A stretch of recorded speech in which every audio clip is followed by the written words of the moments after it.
a space where we merge science, spirituality, and psychology to help you achieve optimal health and wholeness. Hey there, everyone. Welcome back. Hope everyone is doing well. So, in today's episode, we're going to be talking about something that is near and dear to me, which is fasting. And I know that there's been a lot of talk of intermittent fasting. And chances are, if you're listening to this podcast or you're in the holistic health or natural health based field, you've undoubtedly not only heard of intermittent fasting or fasting in general, but have actually implemented it into your own routine. So in today's episode, we're not really going to talk about intermittent fasting specifically. We're going to talk about fasting as a whole. And specifically what we're going to talk about is, first of all, why you should have a fasting practice to begin with, because a lot of times people aren't making this clear. Secondly, what's wrong with just following the herd and doing a typical 16-8? So we're going to be going into why you should not be doing that. And then also, what are the alternatives? How to bio-individualize your fasting protocol in a way that is specific to you. Additionally, we're going to go into the 3 types of fast that you should be doing on a regular basis. So namely, that's going to be your daily fast, which of course is going to be your foundational fast. Then what I like to call the 1-day reset, which is something you can do every couple weeks whenever you come back home from vacation or anytime you've been maybe overindulging or just deviated from your routine a little bit. That's going to be very, very helpful. It's something that I personally do every couple of weeks to just reset my body all the time. And then the last one is going to be a longer fast, so more of like a 2-day fast. That's usually in conjunction with a 7-day functional medicine detox. I'm going to go into the whys, the hows. So almost all of us have heard of fasting and rightfully so. So fasting is really the closest thing that we have to the fountain of youth. And it really helps us with inflammation, with oxidative stress, with neurodegeneration, aging, so much more. Improves your sleep, your heart rate variability, and a number of other factors. So why would we have a fasting practice to begin with? And the main reason you want to have a fasting practice is for this thing called autophagy. And you could think of it simply as cellular repair. And there's a lot of benefits, just like the ones I named earlier. But really, in short, you're giving your body a break from digesting food so that it can engage in cellular repair. So it's repairing whether it be reversing an actual dis-ease or just accumulated inflammation in the body. It could be addressing kind of diet-resistant fat or weight gain as well. So that could be another aspect. And actually, fasting has even been proven to kill cancer cells. And this is from the work of Yoshinori Orsumi, so that he won the Nobel Prize in 2016 for his research on autophagy. It's really fascinating work. I highly recommend that you check it out. So when it comes to fasting, I really want to talk about the foundational principle because a lot of it tends to be all about the hype of fasting, but this has been around in naturopathic modalities for hundreds and even thousands of years sometimes. And it's the principle, the subtractive principle or the subtractive method. This is particularly highlighted in Ayurveda, but it also exists in traditional Chinese medicine and in other naturopathic traditions. And what this says is that basically the body needs to remove in order to heal, that you need to subtract. And in today's day and age in particular, where we have problems of overabundance, things like obesity, diabetes, basically living sedentary lifestyles where we're not active enough, we aren't moving our body, we have an overabundance. So fasting in many ways is kind of a remedy for the epidemics of overabundance that we currently have. And it's a cornerstone of each of these traditions. And that's why I recommend that everybody has some degree of a fasting practice. And what I mean by everybody, I'm referring to all adults. I'm not saying that children or even teenagers shouldn't necessarily be doing this. And so now Ayurvedic medicine has been doing this for a long time, and now the science is finally catching up. So let's go into the first section here, which is the foundation, your daily fast. And specifically, before we get into the actual number of hours that you should be fasting on a regular basis, I want to highlight a couple tips that apply to all people that are engaging in intermittent fasting of any kind. So the first one is the more hours before bed you start your fast, the more beneficial it is. So what I mean by this is that most people, when they are doing intermittent fasting, they are typically following a 16-8, which means that they are basically fasting for 16 hours and then they have an eating window typically between 12 and 8 p.m., which means that most people are going to be skipping breakfast. And I understand why people might do that. It does maybe feel good initially to get the rush of caffeine. And if you have some digestive based issues, you aren't loading your body with any carbs and you could feel very clear headed. It could just feel really good to do that. But in the long term, that is going to be detrimental for many people. And I'm going to discuss exactly why that is. But long story short, you want to, if anything, you want to skip dinner. So the more hours before bed that you start your fast, the more beneficial it is. The reason for this is because overnight, we are typically engaging in all sorts of repair and detoxification that is simply not happening during the morning hours. So when your body doesn't have to worry about digesting food, it can start to actually engage in these more important activities earlier in the evening. Next up is, I said, skipping dinner or having an early dinner is a better option. And then the next principle is going to be breaking your fast as soon as your day ramps up. So many people, many clients, but also people that I know, when they engage in intermittent fasting, they are typically waking up, having coffee on an empty stomach, even if it's black coffee, and then they are going about their day.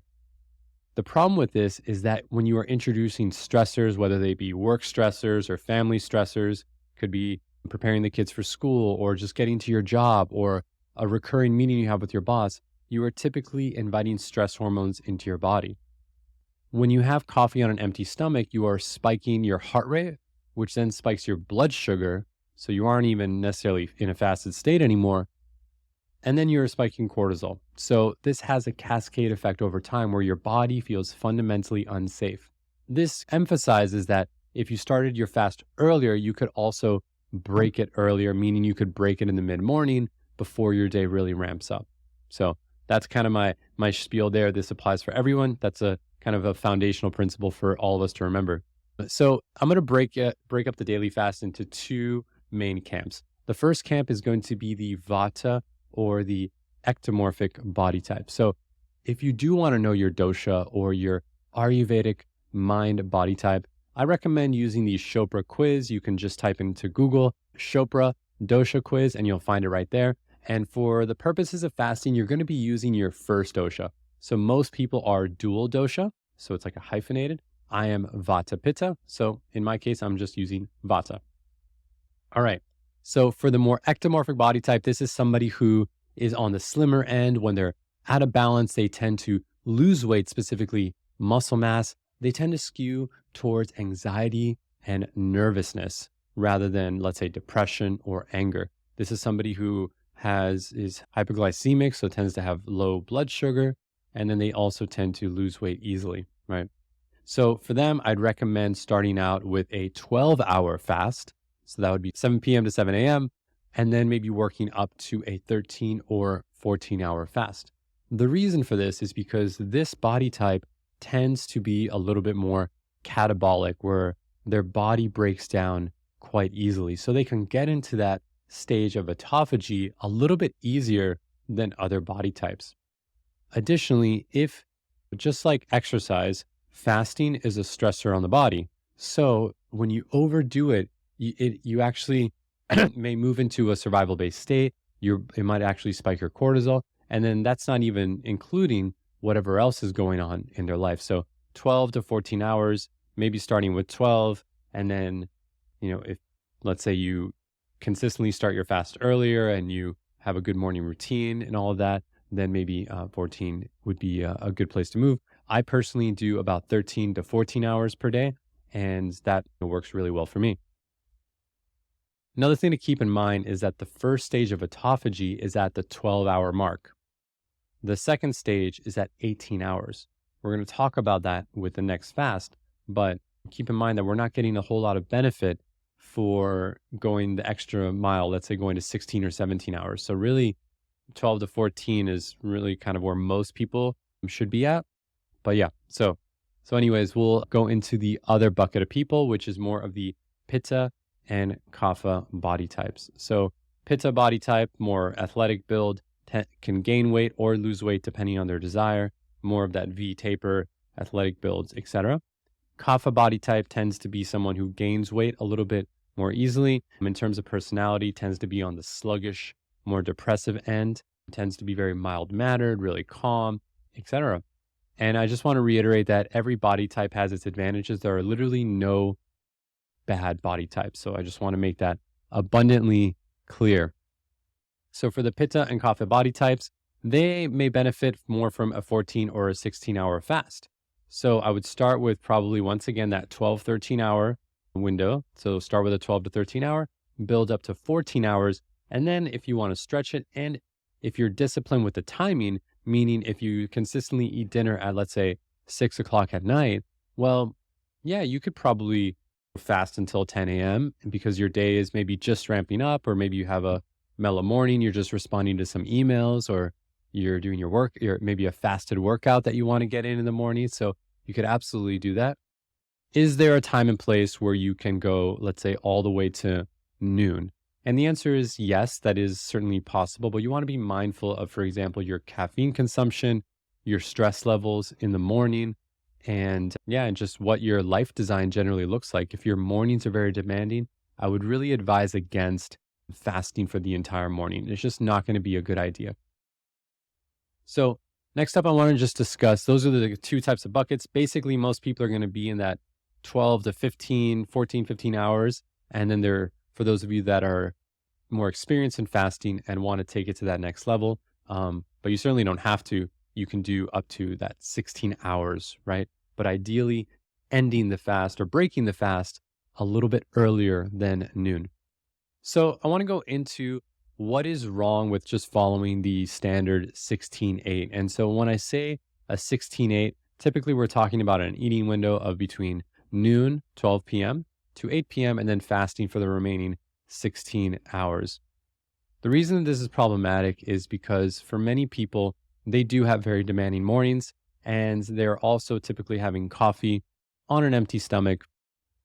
And what this does is elevate cortisol over time, promotes a sense of a lack of safety, and specifically with females, because keep in mind, most of the studies done on intermittent fasting, low carb diets, and keto diets are exclusively done on males. And the reason for that is, well, most scientific studies are done on males because they're just easy to recruit. They don't have to think about the stage in their cycle that they're in, if they're premenopausal or postmenopausal, any of that. So as a result, there isn't a lot of data on how these impact females. I see this all the time in my practice where somebody will come in and they've been doing some sort of low carb lifestyle with intermittent fasting for a while, and they have the best of intentions to do something positive for their body. And what ends up happening is that their body is in a chronic survival-based state. And as a result, their thyroid hormones typically tumble. So they're kind of exhibiting some symptoms of hypothyroidism, kind of like chronic fatigue, thinning on the outside of the eyebrow, usually some degree of hair loss, and just feeling depleted overall. And then eventually there'll be hormone issues as well, specifically lower progesterone in the second half of the cycle for those women that still have a cycle. So that's the reason I don't recommend just following the 16-8. But the more important reason is that when we do anything in natural health, we want to bio-individualize it. We want to personalize it because the way that you fast doesn't need to look the way that other people fast. And what's most important is not the external aspect. So it doesn't really matter how long you're fasting or how long your eating window is. What matters is what's going on inside of your body. I'm going to repeat that. So what matters is not so much the number or the eating window or any of that. What matters is what's going on inside of your body. So for different body types, they can get into autophagy much easier than other body types. Conversely, when they stay in autophagy too long, it could actually be very harmful to them. So that's one thing to keep in mind. All right, so let's go into the next fast, which is what I like to call the 1-day reset. This is a fast that you can do, I would say, every couple of weeks. You can do it every week if you want to.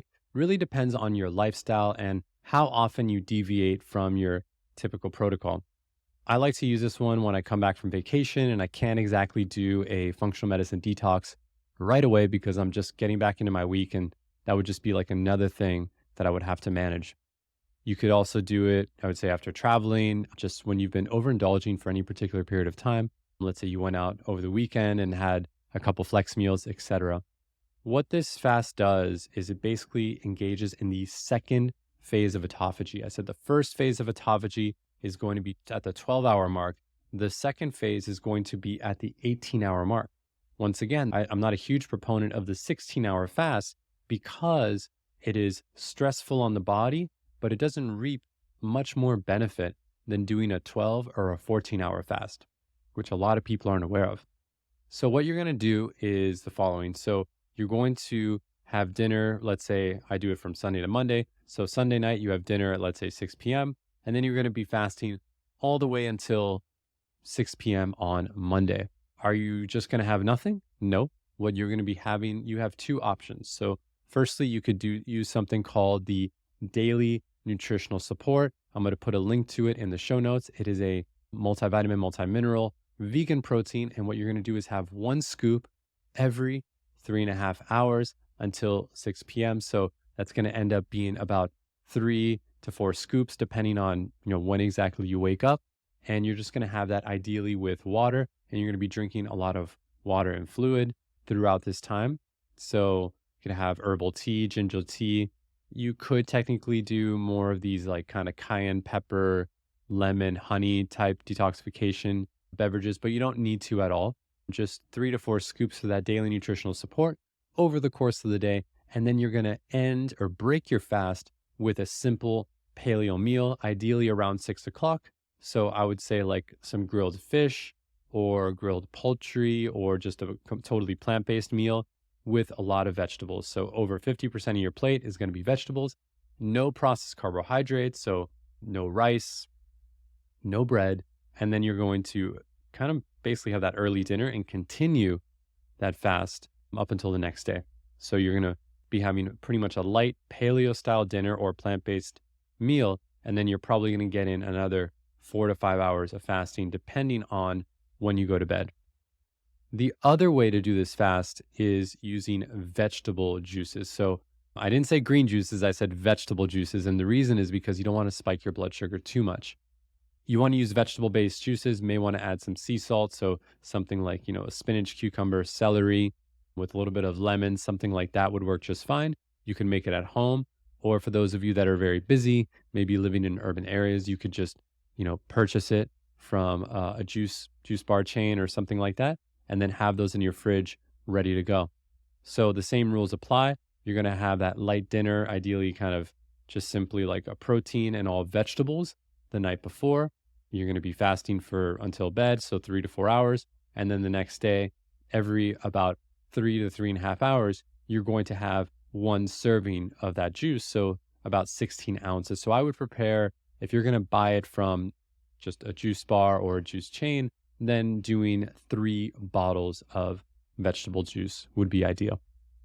So that's a pretty simple way, and you're going to get the benefits of that 18-hour fast without having to actually fast for an entire day. And you're going to feel great. You're going to feel very light, rejuvenated. Sometimes in the later part of the afternoon, around 3 or 4 o'clock, that's kind of where you're being tested a little bit with the fast, but it quickly passes. It's a great way to remove any bloating or water retention or anything else that you feel when you just feel a little gross, a little off from being disconnected from your routine. This is a really powerful one. And even if you're not feeling any symptoms, this is a great practice to really hit that second stage of autophagy on a pretty regular basis. So I like to just fit it into my routine every week or two.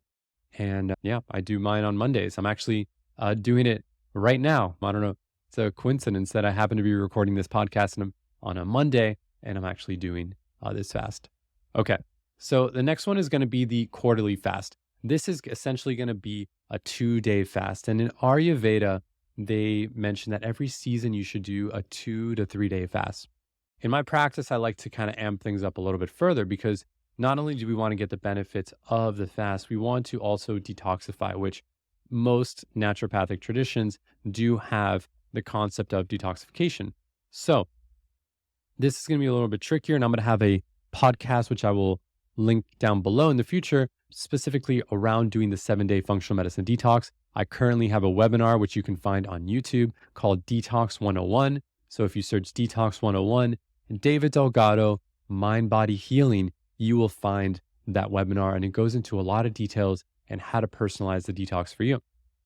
That being said, for the functional medicine detox, you're going to be doing 2 days of shake fast. So what that means is you're going to be doing 1 scoop of the daily nutritional support powder, which I mentioned earlier, with water or a little bit of almond milk or whatever nut-based milk.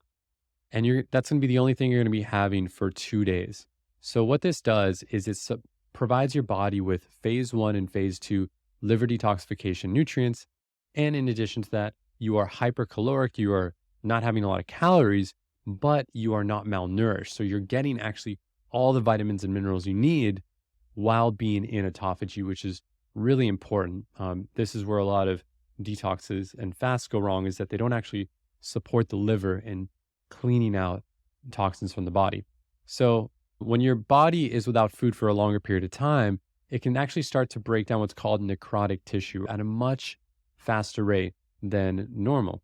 So the other benefit to keep in mind is that your hunger hormones, namely leptin and ghrelin, are also reset when you do these longer fasts. So in other words, leptin and ghrelin, I'll do another episode on this in the future, but they are what signal hunger in the brain. And a lot of times when people have cravings or just don't feel satiated, oftentimes there's an imbalance between leptin and ghrelin. When you do these longer fasts, on top of the elimination diet that you would do after, so there's a 5-day elimination diet where you're basically removing a lot of processed carbohydrates, dairy, and sugar, desserts, all of that. It actually resets your kind of hunger hormones and your signaling so that you're a bit more balanced than you were before. So that's kind of a not often talked about benefit of doing these longer fasts or these longer detox protocols. So once again, these 3 main fasts that you should be doing are the daily, you could say like weekly, bi-weekly, monthly, depending on the person, and then the quarterly or the seasonal. So the 2-day fast plus the functional medicine detox. All of that kind of goes together. And once again, the webinar on how to do a functional medicine detox is in the show notes. And if you're interested in being guided through this experience, I run free community detoxes on a seasonal basis. So there is a Google form in the show notes below where you could sign up to that as well. So the last thing that I get often is, should you do longer fasts? So when I say longer fasts, typically people are asking me, or let's say like something like a 5 to 7 day water fast, something along those lines.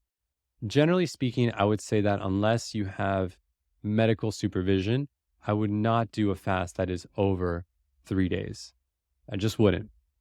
The reason for that is because our modern lifestyles are simply too demanding and too hectic to really support the type of, the type of healing that you would really need, the type of nurturing that you would need in order to do this.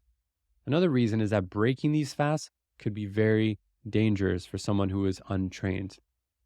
The last reason is that our world is just quite toxic. A lot of people that I see online are doing water fasts for multiple days, and they're doing this on their own, but there are way more xenoestrogens, plastic byproducts and other toxins in our environment that when these toxins are released through the liver, you can get all sorts of Herxheimer reactions, headaches, brain fog, and it can really make things worse if you don't know what you're doing. So if you do want to engage in an annual 5 to 7 day water fast or something along those lines, I highly recommend that you do it at a fasting center or at a detox center, at a panchakarma center if you're going the Ayurvedic route, because they're going to be able to, first of all, create the environment that forces you to slow down and really creates some strong guardrails so that you don't get yourself into any trouble.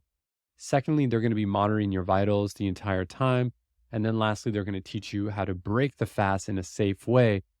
Most often, you're still going to be on premise when that is happening. So keep that in mind. I don't think that most people need to do more than a 2-day fast on their own. I think you could be extremely healthy just by doing what we've spoken about here, which is that daily, bi-weekly, and quarterly fast plus detox. So doing each of those things together, I feel addresses longevity, inflammation, and just overall well-being and vitality. So I don't think you really need to do much more. But for those of you that are interested in going that extra step, I would definitely find a reputable center. So that's pretty much it for today. Today was a pretty practical and hands-on episode to really take something that we're all familiar with, namely intermittent fasting and fasting in general, and help structure it into our lives in a very tangible way, in a way that we can really implement for ourselves and actually reap the benefits instead of it just being like another fad. Once again, if you're interested in joining my community detox, I would go ahead and leave either a comment below if you're watching this on YouTube, or sign up on the Google Forms in the show notes so you'll get notified when the next community detox is. You can also just sign up on my website to my newsletter, and I don't have a newsletter, so basically I send updates like these when I'm opening up these community detox programs. And if you wanted to do the functional medicine detox on your own, there is one of the webinars online which guides you through what is essentially the first meeting. So when we do the community detoxes, we typically have 3 meetings, one of which is usually involving some sort of like practitioner to amplify the spiritual and emotional benefits of this detoxification and fasted state. But for those of you that want to get started right away, that resource is available for you. So once again, thanks again for listening to Healing with David. If you have any video ideas, you want to share your healing story on the podcast, or you have any questions for me, go ahead and drop them in the comments below. And go ahead and follow me on Instagram and TikTok under the handle Healing with David. I'm also here on YouTube under David Delgado, Mind Body Healing. May you each find health, meaning, and love.